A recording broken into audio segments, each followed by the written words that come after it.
This is a video that I've been putting off making for probably 4 weeks, maybe even longer now. Tragedy struck the backyard brewery.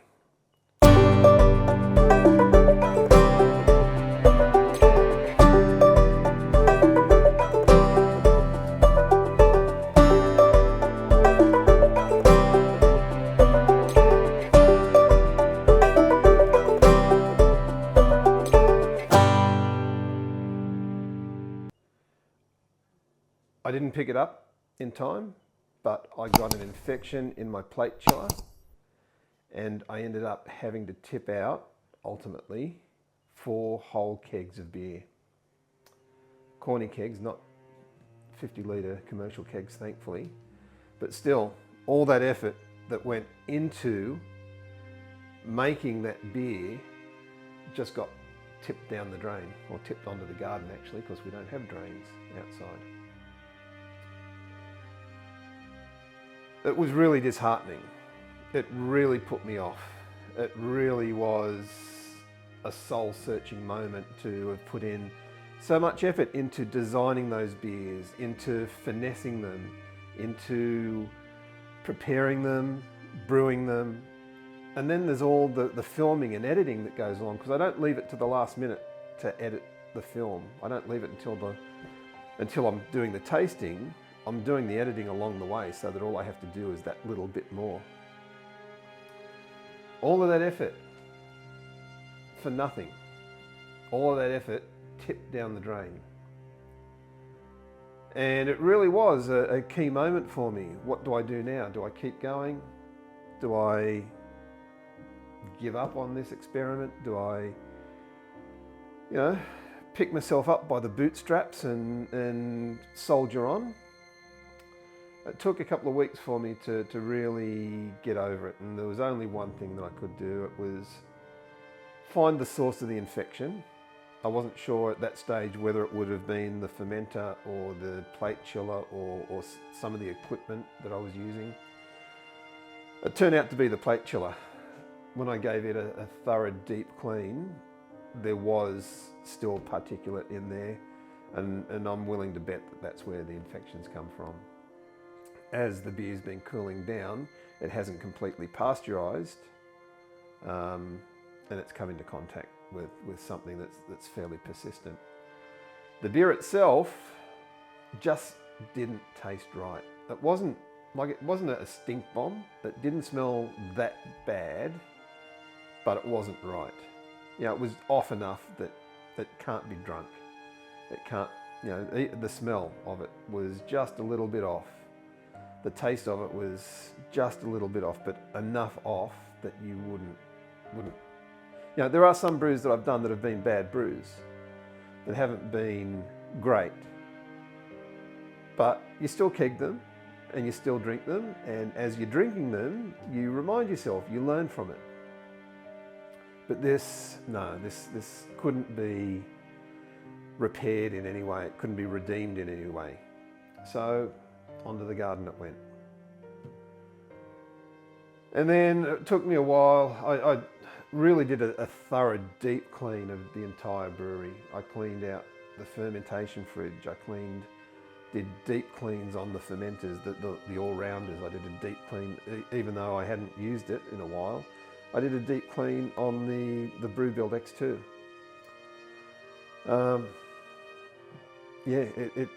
I did a deep clean on the kettles. I did a deep clean on all the hoses. I pulled all the hose fittings off, deep cleaned them.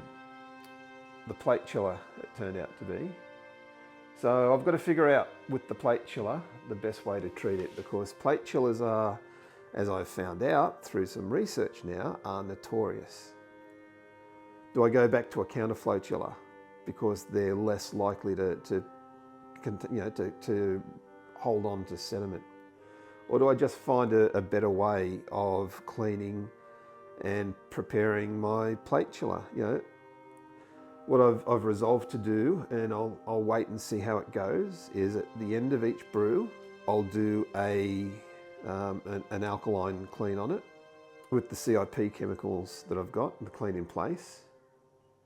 I'll do that for quite a long time, forwards and backwards, because plate chillers, I don't know entirely about the construction of them. I've never pulled one apart to see, but I imagine that there are channels that kind of zigzag across so that it goes through the plates. And you could get debris collecting in any of them, so it really needs a deep, thorough clean. And I'll do that from one of the brew kettles so that I can keep it at 60 degrees Celsius, which is the best temperature for these chemicals to work. So I'll do that, and I'll do that for an hour. And then forwards, half an hour forwards, half an hour backwards. And then before the brew, I'll get the small brew kettle and I'll just run hot water through it for an hour, backwards and forwards, just to make sure again that there's nothing in there. At that point, if everything's dried out, you may get some stuff flaking off. So running the hot water through there again is going to do it. But it's also reminded me about the need for cleanliness in the brewery at every stage now. So yeah, now I'm making sure that I leave myself enough time in the brew day to do the full deep clean at the end of the brew. I have done some brewing since the tragedy. I did a double batch, and that video will be coming up very soon because it's just fermented out now and gone into the kegs. I did a double batch of American Pale Ale, and I split the batch in half at the boil, and one half I did with Cascade as a Sierra Nevada clone, and the other batch I did with exactly the same way as I did do my Sierra Nevada clone, but I did it with Galaxy hops instead of Cascade. But lesson learned, and it was a very hard lesson too. I mean, yeah, ingredients to make beer aren't excessively costly, but it's all of the effort that you put into it, all of that disappointment, and to have to throw out not one, not two, not three, but 4 brews. 3 of them were in kegs, the 4th one was in the fermenter still.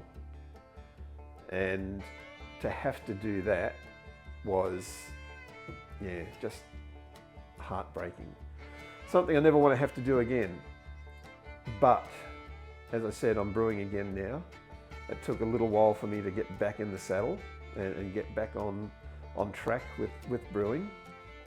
The other thing that happened was we did have a brew club meeting this week, and the beer that I presented, an Old English spiced autumn ale, actually got second place or equal second place for People's Choice. So that was a bit of a boost as well, and that's kind of reinvigorated me and kind of enticed me to get back up and doing this again. You know, putting out content. I do have content to come out. Obviously, those 4 brews put a really big dent in my content plans, but I will be re-brewing those beers as well. So, but the important thing is, yeah, I'm back again. So it's, I think, really important for me and my plans for the future to, you know, just try and put this behind me, learn from it, and not make that same mistake again. But that's it for this episode. It's really just a lesson learned. So thanks for watching to the end of the video. If you haven't already, subscribe to the channel, click the notification bell so you see when we get new content coming out. Click the like button to let YouTube know that you've enjoyed this content and that it's valuable, and that way YouTube gets it out to more people. And leave a comment if you've had an experience like this where you've had to tip a beer before, or if you have challenges with sanitation because of the way your brewery's set up. Let me know, let us know. Leave a comment down below. And for now, it's 9 o'clock in the morning, so I don't have a beer in front of me, but always remember, enjoy the hobby, and that's what I lost sight of. Enjoy the hobby, but drink responsibly. Cheers.